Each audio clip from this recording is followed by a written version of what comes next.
오늘은 빌립보서의 마지막 부분으로 드려진 예물, 즉 헌금에 대한 돈에 대한 이야기를 함께 나누도록 하겠습니다. 사실 이와 같이 물질에 대한 이야기는 사실 우리에게도 부담이기도 하고 또 교회에서 언급하는 건 역시 조금 조심스러운 이야기가 맞습니다. 그도 그럴 것이 믿지 않는 분들이 교회에 나오기를 기피하는 이유 중에 이 한 가지가 돈 때문에 돈을 내라고 하니까 그렇다라고 하는 그런 대답이 굉장히 높은 순위권에 있는 그런 설문조사를 본 기억도 있습니다. 그런데 사실 성경을 보면은 놀라운 사실이 한 가지 있는데 바로 성경에 이 돈이나 재물에 관련된 구절이 무려 16,000번이 넘게 나온다라고 하는 것입니다. 게다가 예수님께서 말씀하신 비유를 살펴보면 그 비유들 가운데 3분의 2 정도 되는 이 많은 양이 바로 이 돈이나 재물과 관련해서 예수님께서 말씀하셨다라고 하는 점도 놀라운 점이죠. 그렇다면 도대체 왜 성경은 그리고 예수님은 이렇게나 많은 부분에 있어서 돈에 대해서 재물에 대해서 말씀하시는 것일까요? 답은 굉장히 간단합니다. 신앙생활에 있어서는 돈이 매우 중요하기 때문입니다.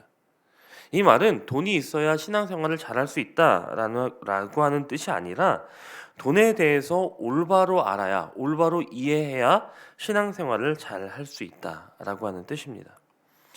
우리가 잘 아는 종교개혁자인 마르틴 루터는 진정한 회개란 머리의 회개와 가슴의 회개, 그리고 지갑의 회개가 있어야 한다라고 말한 바 있습니다.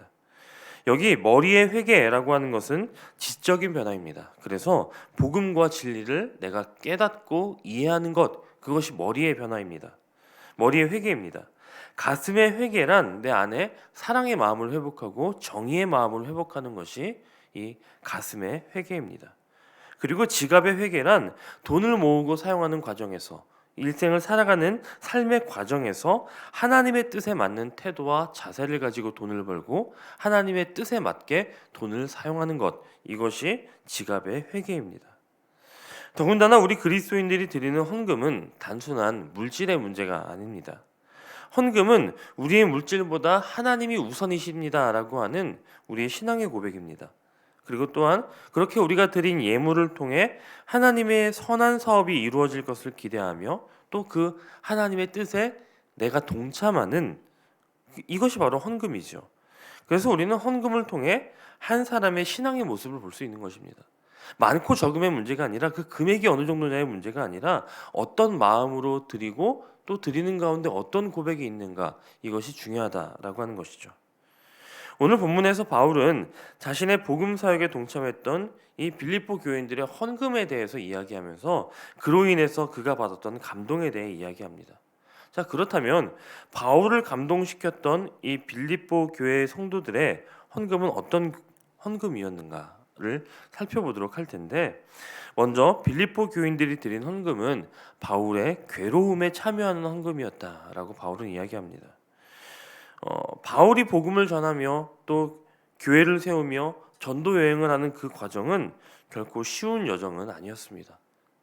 즐겁고 평안한 길도 아니었죠. 바울은 이 길을 걸으며 그가 당한 괴로움을 몇몇 편지에서 솔직하게 말한 바 있습니다.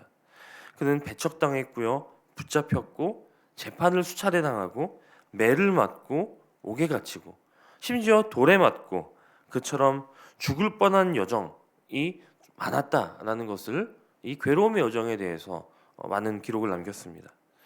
이런 어려움 가운데 있는 바울의 괴로움에 빌립보 성도들은 기꺼이 자신의 소유를 나누었습니다. 그리고 자신의 시간을 내어서 바울을 찾아가 그를 위로했다라고 하는 것입니다. 특히 15절의 말씀을 보면 이들의 사랑은 일시적인 것이나 아니면 일회성에 그친 것이 아니었다라는 것을 알게 됩니다. 바울이 빌립보를 방문해서 교회를 세운 시기부터 오늘 이 빌립보서를 기록하기까지는 적어도 십수년의 시간이 지난 시점입니다.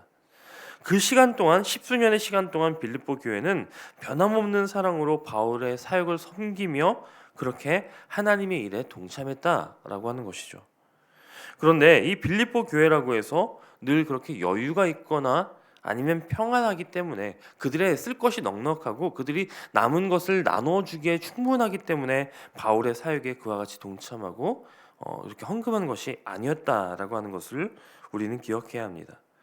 고린도서 8장 1절과 2절을 보면 바울은 이렇게 기록합니다. 형제들아, 하나님께서 마게도냐 교회들에게 주신 은혜를 우리가 알게 하노니 환난의 많은 시련 가운데서 저희 넘치는 기쁨과 극한 가난이 저희로 풍성한 연보를 넘치도록 하게 하였느니라. 여기 마게도냐 교회들이란 바로 빌립보 교회를 지칭하는 교회입니다. 그들에게도 어려움이 있었다는 것이죠. 많은 환난과 시련이 있었다는 것입니다. 그들 자신도 극한 가난, 그냥 가난이 아니라 극한 가난으로 인해 어려움을 겪고 있었다라고 하는 것입니다. 그럼에도 불구하고 그들은 바울의 고통을 함께 그들이 가진 것으로 나누었다라고 하는 것이죠. 이러한 헌신이 바로 바울을 감동케 했다라고 하는 것입니다. 그리고 바울은 이와 같이 자신이 빌립보 교회의 헌금에 대해서 언급하는 것이 그들이 바울에게 더 많은 헌금을 보내도록 그렇게 유도하는 것이 아니라 그 더 많은 선물을 원해서가 아니라 오히려 그들로 풍성한 열매를 맺게 하기 위함이다라고 말합니다. 사실 이것은 바울의 말이 아니라 하나님의 약속입니다. 잠언 11장 25절은 이렇게 이야기합니다. 구제를 좋아하는 자는 풍족하여질 것이요 남을 윤택하게 하는 자는 자기도 윤택하여지리라. 이것은 세상을 사는 모든 성도들에게 하나님이 주시는 보장과도 같은 약속입니다. 나누면 윤택하고 다른 이를 부요하게 하면 더 부요해진다라고 하는 것입니다. 세상은 우리에게 다른 말을 합니다. 갖고 있어야 한다고, 안 써야 한다고, 내가 받아야 한다고, 그래야 돈이 모이고 부자가 된다고 말합니다. 하지만 성경은 다르죠. 이웃에게 나눠줘야 정말 윤택하고 부하게 되고 그들이 진정한 부자가 된다라고 말합니다. 특히 오늘 본문 19절과 20절을 한번 다시 보시기 바랍니다. 나의 하나님이 그리스도 예수 안에서 영광 가운데 그 풍성한 대로 너희 모든 쓸 것을 채우시리라. 하나님 곧 우리 아버지께 세세 무궁토록 영광을 돌릴지어다. 그 풍성한 대로 너희 모든 쓸 것을 채우시리라. 하나님께서 우리의 행위를 잊지 않으시고 하나님의 선한 사업과 또 이웃을 사랑하는 그 일에 우리의 것을 드렸을 때 하나님께서 잊지 않으시고 오히려 거기에 더 풍성하게 갚으시겠다라고 말씀하시는 것입니다. 당장에는 손해를 보는 것 같고 또 무엇인가를 잃는 것 같아도 하나님을 위해 나누고 또 드린 물질은 우리에게 오히려 유익이 된다라고 하는 것입니다. 우리가 누군가를 위해서 사람을 위해 쓰고 또 그 사람이 나를 위해 갚는 것은 한계가 있을 수밖에 없습니다. 하지만 하나님은 그런 한계가 없으신 분이시기 때문에 하나님은 우리의 모든 행위보다 넘치도록 채우시고 복 주시겠다라고 말씀하시는 것이죠. 그러니 그런 하나님을 믿고 더 풍성한 드림과 나눔을 감당할 수 있는 저 여러분 되시기를 소원합니다. 바울은 이와 같이 자신의 복음 사역에 물질로 동참한 이 빌립보 성도들의 예물을 가리켜서 향기로운 예물이다라고, 향기로운 제물이라고 이렇게 말합니다. 여기 향기로운 제물이라고 하는 단어는 구약 시대에 있었던 제사 의식을 반영하는 그런 표현입니다. 하나님의 제단 앞에 드려지고 또 그 제물을 태움으로써 향으로서 하나님께 드리는 그 제물이 향기로운 제물이죠. 또한 이것은 우리 인간의 죄를 대속하시기 위해 자신의 모든 것을 내어주시고 희생 제물이 되신 예수 그리스도를 상징할 때 쓰는 단어입니다.